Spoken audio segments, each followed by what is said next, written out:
This time we're going to talk about Nimo. Yes. So pronunciation, Nimo. It's on the first syllable. So Nimo. Part of speech, it's a personal pronoun. Second person singular, it's possessive or object pronoun.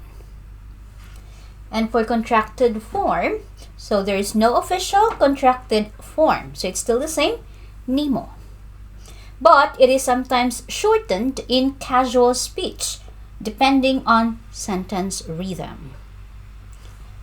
Uses in a sentence after a verb, okay, or preposition to indicate you or your in object or possessive form.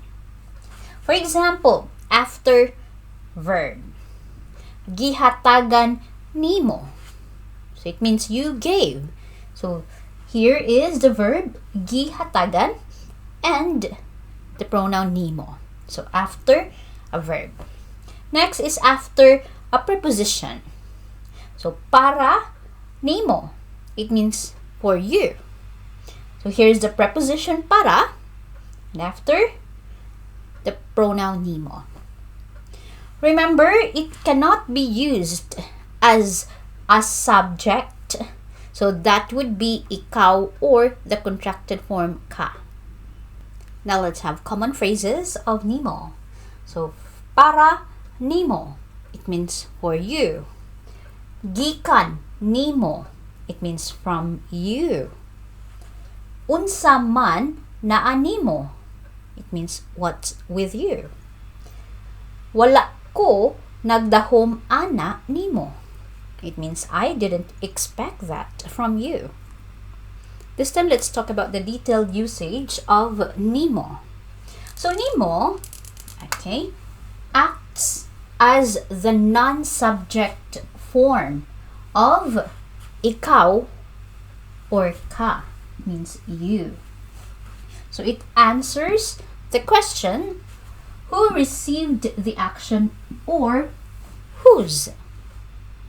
So for example, as object, gipalit nimo, it means you bought it. As possessive, amigo nimo, it means your friend. Remember, think of Nimo as to you, by you, of you, and your, depending on the sentence. Alright? So these are the common mistakes of Nimo. So don't use Nimo as subject. Okay? For example here, Nimo nagluto. This is incorrect. So it's correct to say, ikaw ang nagluto. Because the subject case, ikaw. Next is confusing Nimo with imo. Both mean your. But Nimo follows a verb or preposition, while imo is used when stressing ownership. So for example, imo kini. It means this is yours. So for the breakdown of the words of each sentence, please refer to the page. Okay, let's proceed.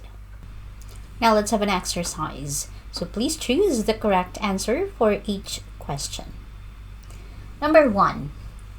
Asa na ang imong telepono? It means, where is your phone now? Is it A? Naa telepono nimo ang. B. Naa nimo ang telepono. Or C. Ang naa nimo telepono. What is the correct answer? Yes, it's letter B. Naa nimo ang telepono. Now let's have number 2. Kinsa ang naghatag sa dokumento? It means who gave the document. Is it A, gihatag nimo ang dokumento? B, gihatag ang nimo dokumento? Or C, nimo gihatag ang dokumento?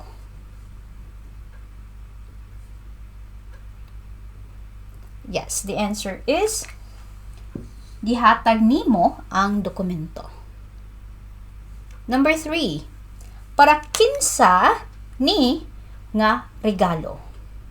It means, for whom is this gift?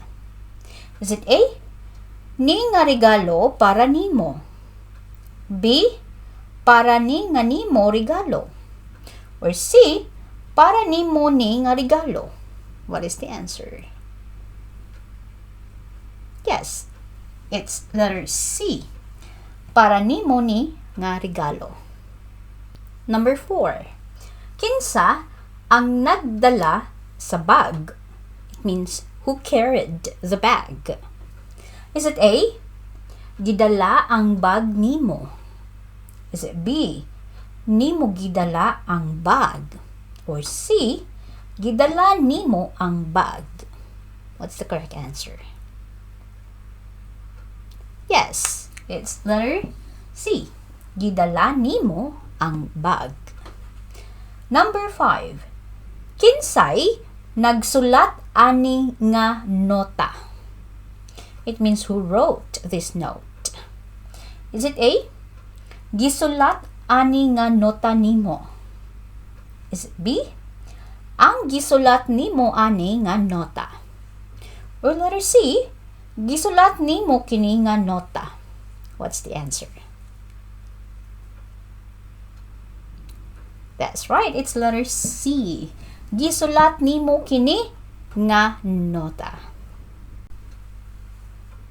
Alright, so that's all for this exercise. To know the explanation of each question, please refer to our page. You can see the explanation there. Okay, and if you want to review our lesson, you can watch the Nimo video or the Nimo page, so you can see all the breakdowns of the sentence there and the meaning. If you want to learn more about Bisaya or want to practice speaking Bisaya, take my online class on italki. Magkita ta dito sa sunod na sad. Maayong adlaw tanan!